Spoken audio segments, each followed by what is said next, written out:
దీంట్లో అరెస్ట్ చేయడం అన్నది it does not serve the purpose. కాబట్టి 41A ఇచ్చి కోర్టుకు హాజరుపరచడం కూడా జరిగింది. మన ఇంత నిబద్ధతతో ఆ రోజు మేము అడుగులు వేశాం. ఇంత నిబద్ధతతో ఆ రోజు నిబద్ధతతో అడుగులు వేసి వాళ్ళందరినీ కూడా హాజరుపరిచి 41A కింద వాళ్ళందరికీ కూడా నోటీసులు ఇచ్చి వాళ్ళందరినీ కూడా కోర్టు ప్రొడ్యూస్ చేశారు. నేను అడుగుతా ఉన్నా, ఈరోజు సురేష్ కానీ లేకపోతే వీళ్ళు అరెస్ట్ చేసిన డిప్యూటీ మేయర్ హస్బెండ్ కానీ వీళ్ళల్లో ఏ ఒక్కరైనా కూడా ఆ రోజు కనీసం లొకేషన్లో ఉన్నారా? వీళ్ళ సెల్ ఫోన్లు ఎక్కడున్నాయో ట్యాగ్ చేస్తే తెలియదా? తెలుగుదేశం పార్టీ ఆఫీసులో సీసీ కెమెరాలు ఉండవా? ఆ సీసీ కెమెరాల ఫుటేజ్ చూస్తే తెలియదా? మరి అలాంటప్పుడు వీళ్ళు ఎవరు లేనప్పుడు 4 ఏళ్ల తర్వాత జరిగిన ఘటనలో మీరు ఇష్టం వచ్చినట్టుగా ఇప్పుడు మళ్ళీ దాన్ని తోవి దాంట్లో ఫాల్స్ విట్నెస్లని జోడు చేసి దాంట్లో ఉన్న వాళ్ళందరినీ భయపడిచి ప్రలోభాలు పెట్టి వాళ్ళతో లేనిపోని పేర్లన్నీ రాయిచేసి నీ ఇష్టం వచ్చినట్టుగా నువ్వు అరెస్టులు చేయడం మొదలు పెడతా ఉన్నావు. రాష్ట్ర వ్యాప్తంగా కూడా ఇదే జరుగుతూ ఉంది. ఈ ఒక కేసే కాదు, ఇదే మాదిరిగానే రాష్ట్ర వ్యాప్తంగా కూడా జరుగుతూ ఉన్నాయి.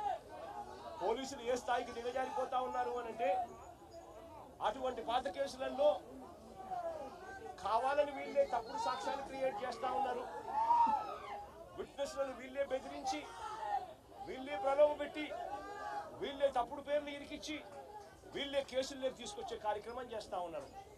నేను అడుగుతా ఉన్నది ఒకటి, ఒక తప్పుడు సాంప్రదాయానికి మీరు నాంది పలుకుతా ఉన్నారు.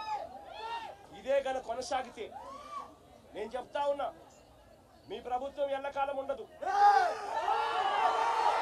మీ ప్రభుత్వం ఎల్లకాలం ఉండదు. ఒక తప్పుడు సాంప్రదాయానికి మీరు బీజం వేస్తా ఉన్నారు. ఇదే తప్పుడు సాంప్రదాయం ఒక సునామీ అవుతుంది.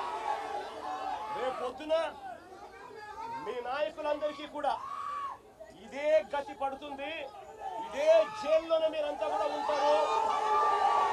ఇది కూడా గమనించుకోండి అని చెప్తా ఉన్నా. ఒక తప్పుడు సాంప్రదాయానికి మీరు నాంది పలుకుతా ఉన్నారు. ఒక తప్పుడు పద్ధతికి మీరు నాంది పలుకుతా ఉన్నారు. మార్పు తెచ్చుకోకపోతే మాత్రం రెడ్ బుక్లు మీరు ఒక్కరే పెట్టుకుంటారని చెప్పి మీరు అనుకుంటున్నారేమో. రెడ్ బుక్ పెట్టుకోవడం అన్నది చాలా సులభమైన పని. రెడ్ బుక్ పెట్టుకోవడం అన్నది చాలా సులభమైన పని. నేను మనం మీ విలేకరు కృష్ణకి చెప్పి, కృష్ణ నువ్వు ఒక రెడ్ బుక్ మెయింటైన్ చేయాలంటే కృష్ణ కూడా మెయింటైన్ చేస్తాడు ఒక రెడ్ బుక్. నీ పేరేం పేరన్నా? రవికి చెప్పి, రవి నువ్వు ఒక రెడ్ బుక్ మెయింటైన్ చేయ రవి అని అంటే రవి కూడా మెయింటైన్ చేస్తాడు. అదే కదా ఘనకార్యం కాదు, గొప్ప పని కాదు. ఆ తర్వాత రెడ్ బుక్ లో పెట్టిన పేర్లన్నీ తీసుకొని వాళ్ళని ఇరికించడము, వాళ్ళ ఇళ్లను ధ్వంసం చేయడము, వాళ్ళ ఆస్తులను ధ్వంసం చేయడము, వాళ్ళ మీద దొంగ కేసులు పెట్టడము, ఇదే ఒక పరిపాలన కింద రాజ్యాధికారం చేయడం మొదలు పెడితే మాత్రం రాజ్యాధికారం ఎలా ఉంటుంది అంటే ఇప్పుడు చంద్రబాబు నాయుడు గారి పాలన ఎలా ఉందో అలా ఉంటుంది. చంద్రబాబు నాయుడు గారి ప్రభుత్వం వచ్చి 3-4 నెలలు కూడా కైపోలా. ఈ 3-4 నెలల్లో చంద్రబాబు నాయుడు గారి పరిపాలన ఎంత దారుణంగా ఉంది అని అంటే నిజంగా నాకు ఆశ్చర్యం కలిగించే విషయాలు,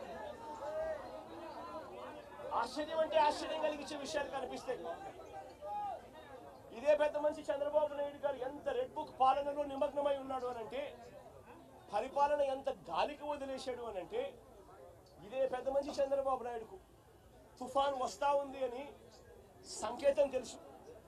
బుధవారం నాడే తుఫాను, శుక్రవారం సాయంత్రం నుంచి తుఫాన్ రాబోతా ఉంది, భారీ స్థాయిలో వర్షాలు పడతాయి, అతి భారీ వర్షాలు కురుస్తాయి శుక్రవారం సాయంత్రం నుంచి అని తనకు అలర్ట్ వచ్చింది. బుధవారం నాడే చంద్రబాబు నాయుడు దగ్గర బుధవారము, గురువారము, శుక్రవారం మధ్యాహ్నం దాకా టైం ఉండేది.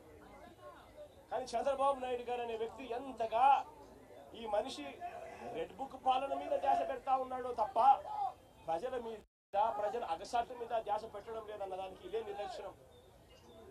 2.5 రోజు టైం ఉన్నా కూడా, బుధవారము, గురువారము, శుక్రవారం మధ్యాహ్నం దాకా టైం ఉన్నా కూడా చంద్రబాబు నాయుడు గాలికి వదిలేసాడు ప్రజలను. తాను అదే రోజే, బుధవారం రోజే అలర్ట్ వచ్చిన రోజే తాను రివ్యూ మీటింగ్ తీసుకుని ఉంటే డ్యాములన్నీ ఒకవైపున నిండి ఉన్నాయి అనే సంగతి తనకు తెలుసు. పై రాష్ట్రాల నుంచి మహారాష్ట్ర నుంచి, కర్ణాటక నుంచి, తెలంగాణ నుంచి నీళ్లు వస్తున్నాయని సంగతి తెలుసు. మాన్సూన్ వల్ల అటు పై రాష్ట్రాల నుంచి వరదలు వస్తూ ఉన్నాయనే సంగతి తెలుసు. మన రాష్ట్రంలో కూడా తుఫాన్ రాబోతా ఉంది అనే సంగతి కూడా తెలుసు. మరి అలాంటప్పుడు చంద్రబాబు నాయుడు ఏం చేయాలి? బుధవారం రోజు రివ్యూ తీసుకొని రెవెన్యూ సెక్రటరీని, చీఫ్ సెక్రటరీని, ఇరిగేషన్ సెక్రటరీ